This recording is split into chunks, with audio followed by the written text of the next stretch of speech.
Sometimes you hit a time, and it can happen at any time, you're never really prepared for it, where things become turbulent again. Something happens, or there are lots of things changing, or there's stuff going on in the external world which creates a lot of emotional disruption and disturbance. And that continues to happen, from time to time. We gradually become less emotional, less disturbed, but things can be being cleaned out. Stuff can go on that can really touch deep into your core and make everything feel very wobbly again. It's important to know that that's possible. And there are times when you just know that you have to have inner peace. You have to find peace. It's not an option to be so either emotional or so mental. Sometimes your mind creates a war inside itself, mostly so that you don't have to feel the emotions. And so your mind, it's almost like it's negotiating with itself, trying to find a solution so that you don't have to feel anything. But actually what's underneath is a feeling of disturbance, of I don't know what to do, or I don't know where to go, or I don't know what's happening, or I don't understand, or why is this not working? All these things that throw us off track. And especially once you have some experience, you know that boiling around in that kind of emotion is not going to help. You can't work properly, you can't concentrate properly, you can't communicate, you can't relate easily, you don't treat people so well. There's nothing good at that level about emotion. The good thing about it is that it's cleaning things out, there's change, it's a sign of something changing. So it's not a bad thing in itself, but you don't want to sit and stew in it. So in those situations, inner peace becomes very important. Many people don't, it's almost like they don't know, or they don't want to, or they don't dare to give themselves the gift, let's say, of inner peace. Or they don't realize that it's possible for them. And so they get stuck in that emotional roller coaster for a long time. So it is important to realize that it's possible for you, because it's possible for anybody. It's a very important thing to know. Whatever is going on in your life, it is possible to have peace. And you can choose it at any time. Literally whatever is going on. It doesn't matter how emotional the situation makes you. It doesn't matter how challenging the situation actually is. You can still choose peace. And this is the thing.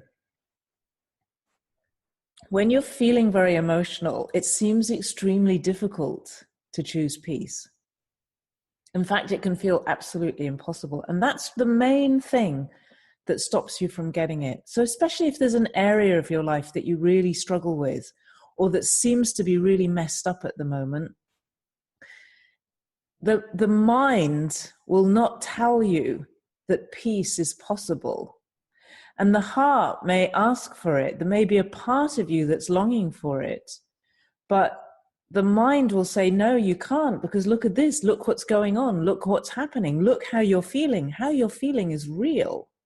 It's justified by the circumstances. The situation is making you feel like that. And so you're stuck with it.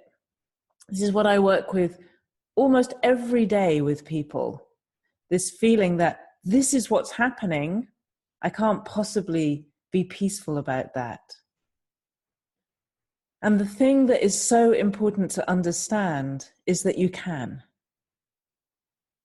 You can actually be peaceful in any situation. And it is a matter of choice. It's not always an easy choice. Very often it seems like we enjoy the drama of strong feelings. I remember when I was younger, so I was never a person who felt really angry. And I remember having this feeling like I wanted to be able to feel angry because I felt like it would make me feel more alive. It's like I wanted some kind of stronger feelings. Probably all my feelings were so suppressed when I was young. It was almost like I couldn't feel anything very much. And I wanted the drama. And I would be more of a person who would cry rather than be angry.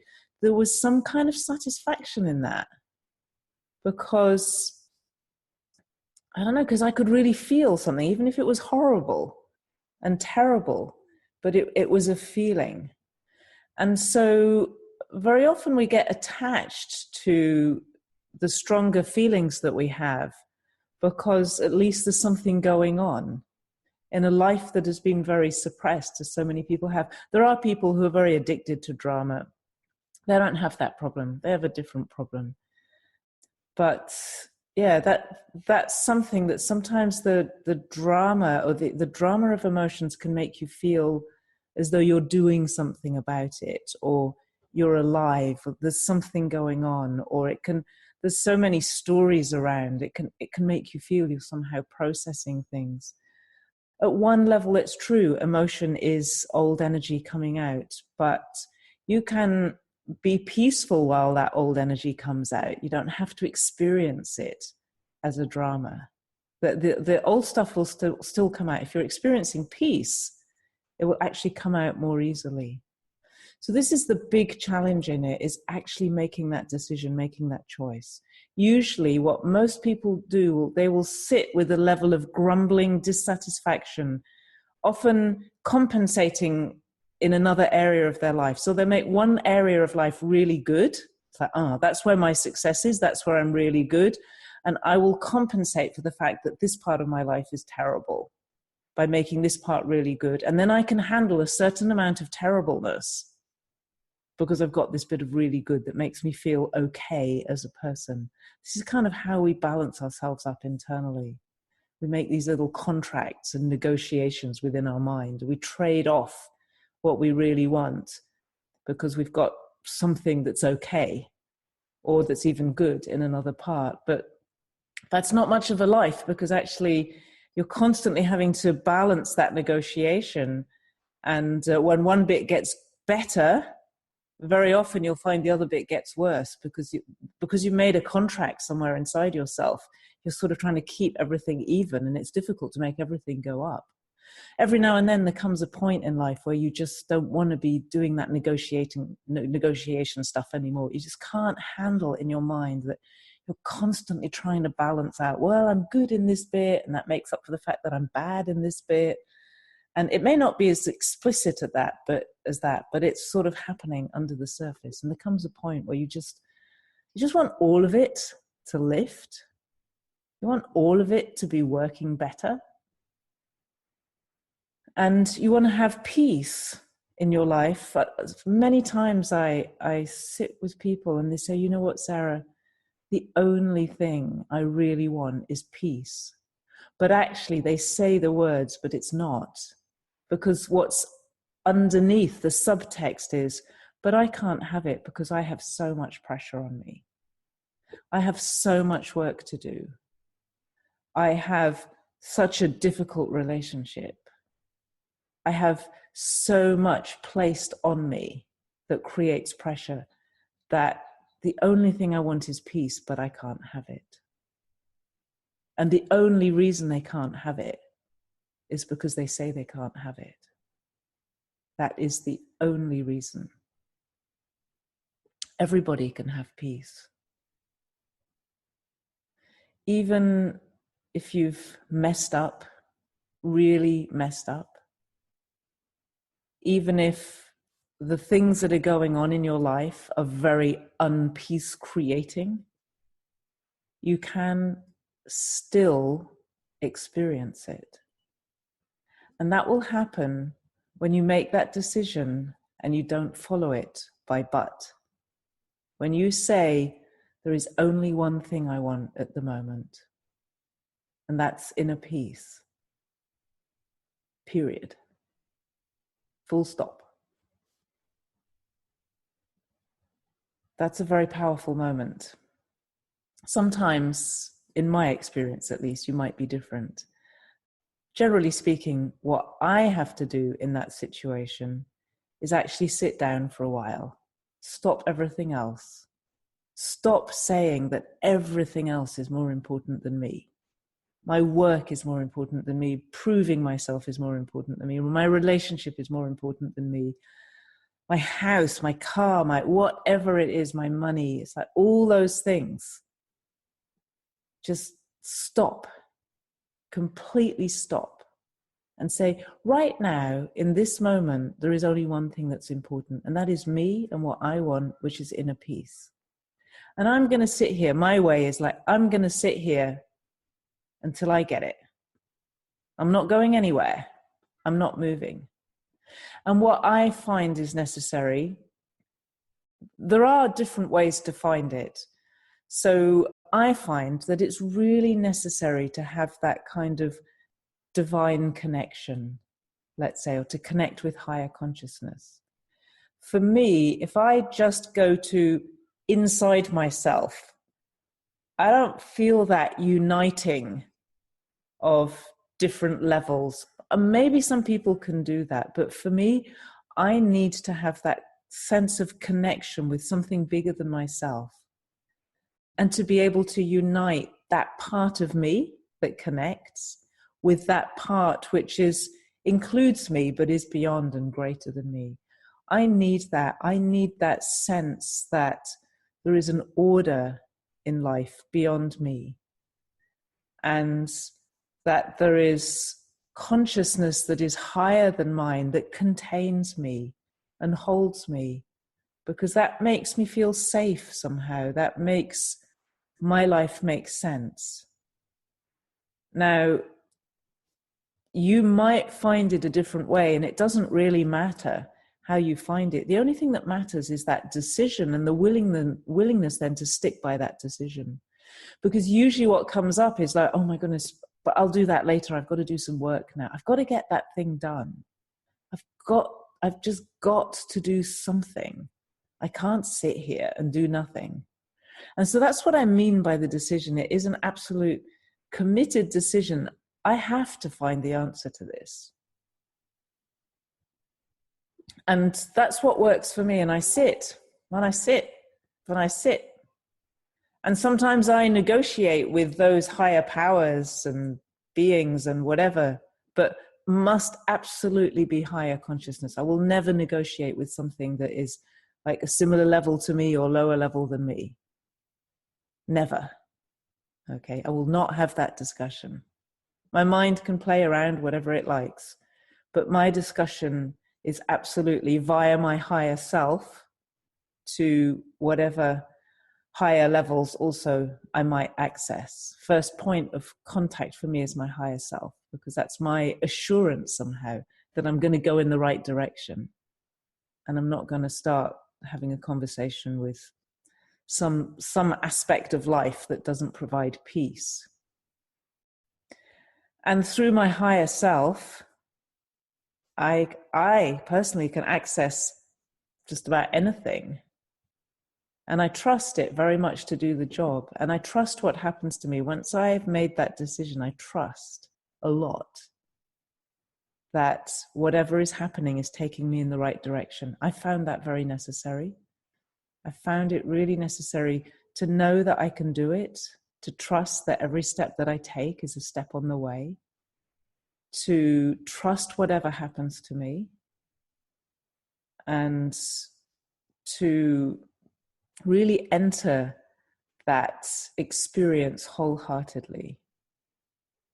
That's all it's about for me, really. It's wholeheartedness, it's that decision, it's that commitment to stick in there, to make what I want in this moment so important that I will not let anybody else or anything else compromise it.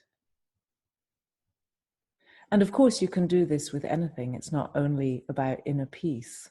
It can be about love.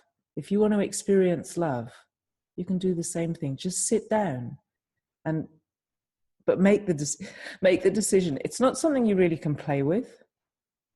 You can play with playing with it, but there's something pretty powerful I find that needs to happen inside myself. There may be a playful way of getting there as well, but if you're struggling a bit, or if you're in that kind of emotional thing where you're not very playful, that's what I'm talking about, then it takes that decision. If you're in a very light mood already, of course, you're pretty much all the way there already. You're already feeling peace, actually. Then you can play with it. Then you can be creative with it. You can talk about it. Just by talking about peace when you're in a light space, you create more peace. By talking about it more, you create even more of it. By talking about it in different ways, you create different forms of peace. By talking about expanding it, you expand your peace. That's what happens when you're already in a peaceful place, when you're lighthearted and everything feels really nice. But if you're in an emotional place, which is usually where you are when you're looking for it, then the playful thing doesn't work so easily. Then that's when the decision is needed. And it's an amazing thing to prove that to yourself, that you can do that, because it loosens that bond you have with your emotions. And it loosens that belief that you have that your circumstances cause your emotions. And once you start to really let go of that, you can never fully believe again that your emotions are the entire cause, that your circumstances are the entire cause of what's happening to you, because they're not. And then it starts to show you the sovereignty within your own life. It starts to show you your own inner authority, inner power, that deeper or higher aspect of yourself, that core part of yourself that can command any aspect of life. But it's not to be messed with, it's the real thing. So it only works as the real thing. It works with sincerity, with honesty, with decision, with wholeheartedness, with commitment. It works on its own terms and by its own values. And so when you can match those kinds of terms, when you can match that decision, you don't have to be there. You don't have to be good at it. But you need to be able to match those values, so to speak. And then whatever it is that you're looking for, that inner peace that you absolutely crave and need so much, that becomes available to you. And sometimes it's a patience game. Sometimes you need to sit in there and wait. And sometimes it happens almost immediately. But the thing is, how much do you want it? If it's not negotiable, then don't negotiate. That's extremely, extremely powerful. And it works. It works for anything and everything. It's not a way to control the world. It's the way to open yourself up to the deepest wishes of your inner being. That's where the power lies.